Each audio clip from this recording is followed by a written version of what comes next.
नमस्कार मित्रों, मैं अविनाश जोशी आज फिर से आपके सामने हाजिर हूँ कुछ इम्पोर्टेंट चीज़ें लेकर। मित्रों, मैंने पहले आपको बताया था कि चीज़ कोर्स की शुरुआत कैसे की जाए। ऐसे कौन से चैप्टर्स हैं जिनसे शुरुआत करना ज़रूरी है। मैंने आपको बताया था कि नंबर, जेंडर, पर्सन, आर्टिकल, ये 4 चैप्टर्स ऐसे हैं जिनको पहले पढ़ना ज़रूरी है, वरना टेक्निकली आपकी अंग्रेज़ी कैसी होगी इसमें थोड़ा-सा शक होगा। तो मैं एक बात और भी इसमें जोड़ूँगा मैं आपको कि जो चैप्टर्स होते हैं या तमाम तरह की जो इन्फॉर्मेशन होती है, जो उसके बारे में डिटेलिंग होती है, वो तो किताबों में होती है और टीचर्स किताबों को देखकर पढ़ाते भी हैं। लेकिन दिक्कत ये है कि अगर सीधे किताबों के ऊपर जाकर वो डिटेल बताई जाए, तो वो तो सर किताब देखकर कोई भी पढ़ा सकता है ना? कोई होशियार बच्चा हो तो वो किताब देखकर पढ़ा लेगा। ज़्यादातर टीचर्स करते भी हैं वैसा। लेकिन मुझे ऐसा लगता है कि जो एक थ्योरी होती है किसी चैप्टर को लेकर, जो उसकी एक जो बैकड्रॉप होता है उसके अंदर, एक जो बेसिक चीज़ें होती हैं जिसको लेकर वो चैप्टर लिखा गया है, वो थ्योरी अगर आपको पहले बता दी जाए तो वो चैप्टर ज़्यादा अच्छे से समझ में आएगा। आप मेरी बात को ऐसे भी समझ सकते हैं कि जो गणित होता है, मैथ्स जो होता है, तो मैथ्स के हर चैप्टर जो होता है उसकी कोई एक हेडिंग होती है और किसी ख़ास चीज़ को लेकर अपने चीज़ें दिखाता है और बाद में फिर उसके ऊपर आधारित गणित होते हैं। बच्चों की समस्या, बल्कि मुझे तो ये यकीन है कि ऐसे बहुत सारे बच्चे जिनको गणित में दिक्कत है, मैथ्स में बड़ी दिक्कत आती है, उनको सॉल्व करते नहीं बनता, उसकी वजह ही यही है कि उनको वो थ्योरी पता ही नहीं होती है। वो सीधे प्रश्नावली हल करते हैं, मतलब सम्स हल करते हैं। सर, वो जो चैप्टर जो होता है उसकी एक हेडिंग होती है, वो किसी खास विषय के बारे में बताता है। अगर आप उस चैप्टर को बहुत ध्यान से पढ़ें, उसकी पूरी डिटेलिंग देखें, फिर उसमें उसके फार्मूले होते हैं, फिर फार्मूले की डिटेलिंग होती है। डिटेलिंग के बाद उसमें उसके ऊपर बेस करके कुछ एग्जांपल्स होते हैं और वो एग्जांपल्स करने के बाद फिर वो प्रश्नावली शुरू होती है। तो अगर आपने वो डिटेलिंग पढ़ी है और वो उसमें प्रयुक्त होने वाले सूत्र पढ़े हैं, फार्मूले पढ़े हैं और एग्जांपल्स भी किए हैं, तो वो गणित मेरे ख्याल से काफ़ी आसान हो जाएगा। लेकिन 90% बच्चे क्या करते हैं, सीधे प्रश्नावली हल करते हैं। टीचर्स क्या करते हैं, आपको पहला सवाल कराते हैं, 7वां कराते हैं, 15 कराते हैं, 22वां करवाते हैं और बीच वाले आप करके ले आओ। तो सर ऐसे कैसे होगा? आपको सिर्फ़ ये पता होता है ये वो सूत्र कौन-सा इस्तेमाल होगा उसमें, लेकिन आपको उसका मेथड नहीं पता होता। वो एक्चुअली उस चैप्टर के बारे में आपको कुछ पता होता ही नहीं है। तो अगर आपको थ्योरी पता हो तो आपको मैथ्स आसान लगता है, ऐसा मुझे लगता है। और यही बात अंग्रेज़ी में भी लागू होती है। आपको किसी ने नंबर पढ़ा दिया, आर्टिकल्स पढ़ा दिए और पैसिव वॉइस करवा दिया, ये सब वो सूत्र के आधार पर कराते हैं। उसका कहीं कोई भाषा से लेने देना होता ही नहीं है। आपको एक चैप्टर के रूप में ही हमेशा पता होते हैं। तो ये ठीक नहीं है मित्रों।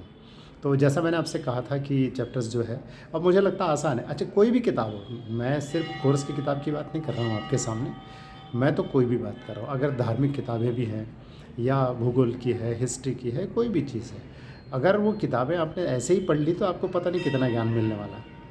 लेकिन वो किताब में जो प्रस्तावना दी होती है, वो लेखक ने क्यों लिखी है, उसके पीछे उसकी कितनी रिसर्च है, कितने उसके पीछे उसकी पढ़ाई है, क्यों लिखी है उसने, वो तमाम चीज़ें अगर आपको पता हो जाए तो वो किताब ज़्यादा अच्छे से समझ में आती है।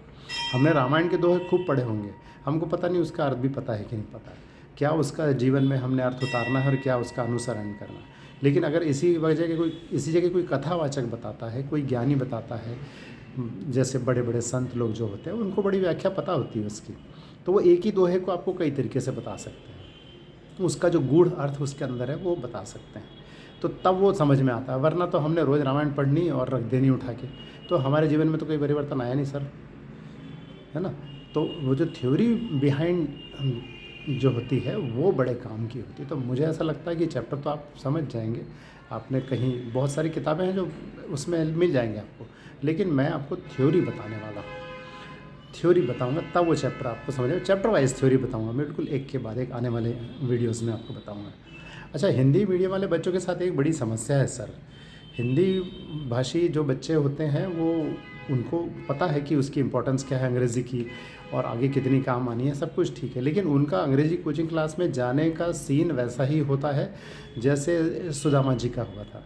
सुदामा जी जब वो श्री कृष्ण जी से मिलने गए थे तो वो तमाम चीज़ें देखकर, उनका महल, उनका नगर और उनकी शान और शौकतें तमाम देखकर उनके मन में बड़ा संकोच हुआ। डर भी लगा कहीं न कहीं, बहुत सारा भय लगा और एक पूर्वाग्रह आ गया मन में कि पता नहीं मैं जाऊँ कि नहीं जाऊँ? जाऊँगा तो मेरे साथ कैसा व्यवहार होगा? मुझे जो समुचित मिलना है वो मिलेगा कि नहीं मिलेगा? वो बड़े डरे हुए थे। तो यही बात हिंदी मीडियम के बच्चों के साथ भी होती है। वो बड़े डर जाते हैं कि आखिरकार क्लास में घुसूँ कि नहीं घुसूँ, वो मेरी बेइज्जती तो नहीं कर देगा कि तेरे को अंग्रेज़ी आती नहीं, 12वीं तक के पढ़ा हुआ है या ग्रेजुएट है और अंग्रेज़ी आपको आती है नहीं। ये तमाम चीज़ें वो बड़े संकोच में जाता है।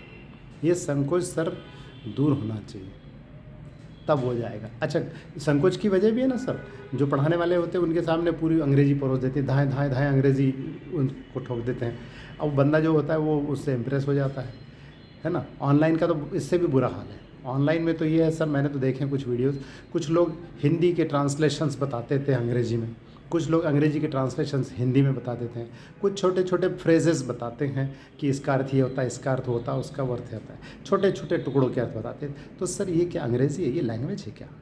कुछ लोग आपको प्रोनाउंसिएशन ठीक करते हैं कि इसको ऐसा बोलते हैं, इसको वैसा बोलते हैं, इसको एडजस्टमेंट बोलते हैं, इसको ऐसा बोलते हैं। तो सर प्रोनाउंसिएशन से आपका क्या सुधरने वाला है?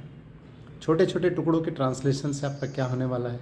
छोटे छोटे फ्रेजेस देख कर आप क्रिएट क्या कर पाएंगे? आपकी भावना मन में जो है, आपकी अपनी निजी भावना जो है, वो आपको अपने शब्दों में व्यक्त करते बननी चाहिए। ऐसी कोई टेक्निक वो आपको सिखा रहे हैं क्या? सर वो टेक्निक मेरे पास है, वही मेरा मन है कि वो टेक्निक स्टूडेंट्स में आना चाहिए, जिसकी वजह से वो अपनी भावनाओं को अपने शब्दों में अंग्रेज़ी में व्यक्त कर सकें। तो ये चीज़ें हैं और आने वाले दिनों में मैं आपको, जैसा मैंने कहा कि चैप्टर वाइज उसकी जो थ्योरी है वो थ्योरी बताऊँ। चैप्टर तो सर आपके पास है, कई किताबें, लगभग हर घर में एक अंग्रेज़ी की डिक्शनरी और एक आध अंग्रेज़ी की ग्रामर की किताब होती ही है जनरली, लेकिन उससे अंग्रेज़ी की आई है आपको इतने सालों में। तो मेरा कहने का मतलब ये है कि उन चीज़ों को जो आपके पास ऑलरेडी है उसको आप लैंग्वेज में कैसे कन्वर्ट कर सकें, उसके लिए मैं चैप्टर वाइज आपको थ्योरी आने वाले दिनों में बताने वाला हूँ, बहुत जल्दी ही। और फिर से मिलेंगे आपके साथ। अब तो चैप्टर वाइज जानकारियों के साथ ही मिलेंगे। तब तक के लिए नमस्कार, थैंक यू वेरी मच।